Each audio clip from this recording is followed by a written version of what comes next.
खाने का पानी सूख चुका है, लेकिन वहां सिर्फ सन्नाटा और पुजारी की लाश बची है। अभय और माया पागलों की तरह समीर को ढूंढ रहे हैं। माया कहती है, अभय, समीर कहीं नहीं है। वो रेंगता हुआ यहीं तो था, फिर वो गायब कैसे हो गया? अभय कहता है, दीवार पर लिखे संदेश को देखते हुए, असली शिकार की बारी है माया। मोहिनी हमें मारना नहीं चाहती थी, वो हमें यहाँ रोकना चाहती थी ताकि गांव वाले अपना काम कर सके। तभी हवेली के बाहर से सैकड़ों पैरों की आहट और बली बली के नारे सुनाई देने लगते हैं। अभय और माया हवेली की बालकनी से बाहर देखते हैं। पूरा रुद्रपुर गांव हवेली को घेर चुका है। हर किसी के हाथ में जलती हुई मशाल है और उनके चेहरे किसी प्रेत की तरह भावहीन है।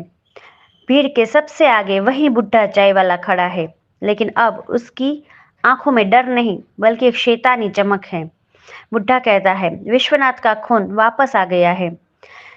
30 साल का सूखा अब खत्म होगा। आज अमावस्या की ढलती रात में जब मोहिनी की प्यास बुझेगी, तभी इस गांव की फसलें लहलाएंगी। गांव वाले एक पालकी लेकर आगे बढ़ते हैं। पालकी का पर्दा उठता है और अंदर समीर बैठा है। उसके शरीर पर हल्दी और सिंदूर के निशान हैं और वह किसी गहरी बेहोशी में है। उसकी कटी हुई जीभ के ऊपर एक काला धागा बंधा है। अभय कहता है, समीर, होश में आओ।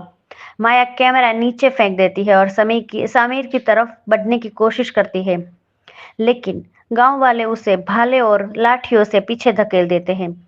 बुढ़ा चाय वाला चिल्लाता है, समीर अब तुम्हारा दोस्त नहीं, वो अब पात्र है। इसकी बलि से मोहिनी की आत्मा को हमेशा के लिए शांत किया जाएगा। अभय को एहसास होता है कि उसके दादाजी और ठाकुर गजेंद्र सिंह ने मोहिनी को सिर्फ मारा नहीं था, बल्कि उसे एक ग्राम देवी के रूप में पूजने का समझौता किया था ताकि गांव पर कभी कोई विपदा ना आए। हर 30 साल बाद इस खानदान से जुड़े किसी सदस्य या उनके करीबियों की बलि देना अनिवार्य था। बुड्ढा कहता है, तुम्हारे दादा ने 30 साल पहले गद्दारी की थी, उन्होंने बलि अधूरी छोड़ दी थी। आज तुम उस कर्ज को चुकाओगे। गांव वाले अभय और माया को पकड़कर एक बड़े खंभे से बांध देते हैं। वे समीर को एक ऊंची वेदी पर ले जाते हैं, जहां एक बड़ा कुल्हाड़ा चमक रहा है। जैसे ही चंद्रमा बादलों के पीछे छुपता है, हवा का रुख बदल जाता है। हवेली के पिछवाड़े वाले कुएं से वही काली धुंध निकलकर वेदी की ओर आगे बढ़ती है। मोहिनी की रूह अब किसी एक शरीर में नहीं, बल्कि पूरे वातावरण में है। अचानक समीर की आंखें खुलती है। वह अभय की तरफ देखता है और उसकी आंखों से आंसू टपकने लगते हैं। वह अपना हाथ उठाकर इशारा करता है। उसकी हथेली पर अभय ने जो पवित्र ताबीज पानी के नीचे तोड़ा था, उसका एक टुकड़ा समीर के पास है।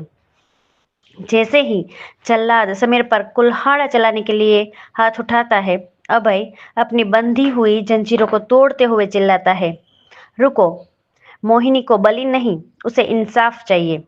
तभी हवेली के अंदर से मोहिनी की असली अस्थियां अपने आप बाहर हवा में उड़ने लगती है और एक तेज चक्रवात शुरू हो जाता है। मशालें बुझ जाती है और अंधेरे में सिर्फ मोहिनी की पायल की छन छन गूंजती है। अब आगे क्या होता है देखने के लिए सुनते रहें Rudrapur on free story FM.